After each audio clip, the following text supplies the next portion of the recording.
वाला का आंसर बता, deliberate, consider, unplanned, careless, aimless.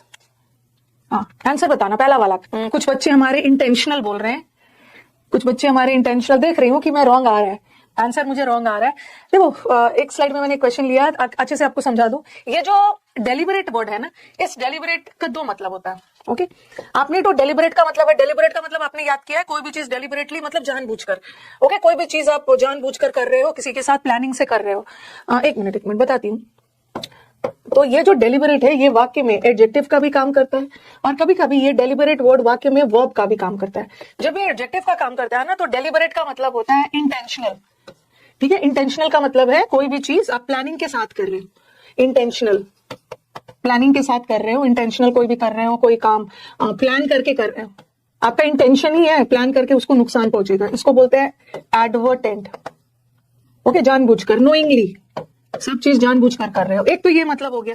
तो आप ऑप्शन ढूंढोगे तो अनप्लान्ड दिख रहा है, बट डेलिबरेट का मतलब तो प्लान्ड होता है, ये तो इसका एंटोनिम हो गया, ये तो होगा नहीं। और डेलिबरेटली का मतलब केयरलेस नहीं होता है, डेलिबरेटली का मतलब एकदम जानबूझकर आप कोई काम कर रहे हो। ओके, जानबूझकर कर रहे हो, ये भी एंटोनिम ही हो गया। और एमलेस का मतलब है बिना किसी एम के, आप बिना किसी एम के नहीं कर रहे हो, आपका इंटेंशन ही है उसको नुकसान पहुंचाना। तो आपको लगेगा अरे ये भी नहीं होगा, तो फिर आंसर कौन सा होगा? आंसर हमारा ए। क्यों?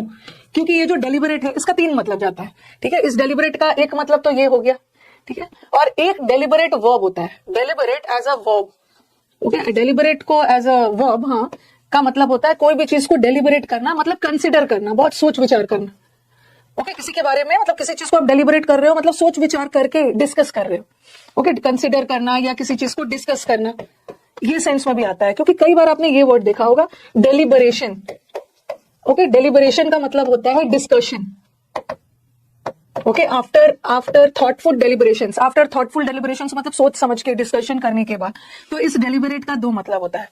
ठीक है, वो वाला ऑप्शन तो है नहीं, अगर ये होता ना तो ये भी हो सकता है, बट इन्होंने दोनों को नहीं डाला है, क्योंकि दोनों तो हो सकता है। Answer is this, answer is this, तो ये ध्यान रखना है। और एक चीज और, एक डेलिबरेट का मतलब केयरफुल भी हो सकता है। कभी कभी आपके एग्जाम्स में डेलिबरेट एज एन एडजेक्टिव दिया हुआ है। एक डेलिबरेट का मतलब तो होता है इंटेंशनल, जानबूझकर, और एक डेलिबरेट एज अ वर्ब होता है कंसीडर करना, किसी चीज को बहुत ज्यादा सोच विचार करके काम करना। और कई बार आपको डेलिबरेट का मतलब केयरफुल भी जाएगा। ठीक है, केयरफुल मतलब किसी चीज के बारे में आप केयरफुली सोच विचार कर रहे हैं। ओके, एकदम प्लानिंग के साथ केयरफुली सोच विचार, तीनों मीनिंग जा सकता है। ओके, तीनों मीनिंग जा सकता है। तो आप देख लेना कि आपके ऑप्शन में क्या है। कोई तो यहाँ आपको मन करेगा ये सब ढूंढने का, अरे डेलिबरेट तो एडजेक्टिव होता है और कंसीडर तो वर्ब है, इसका मतलब इसी तीनों में से होगा, बट डेलिबरेट कभी कभी वर्ब भी होता है।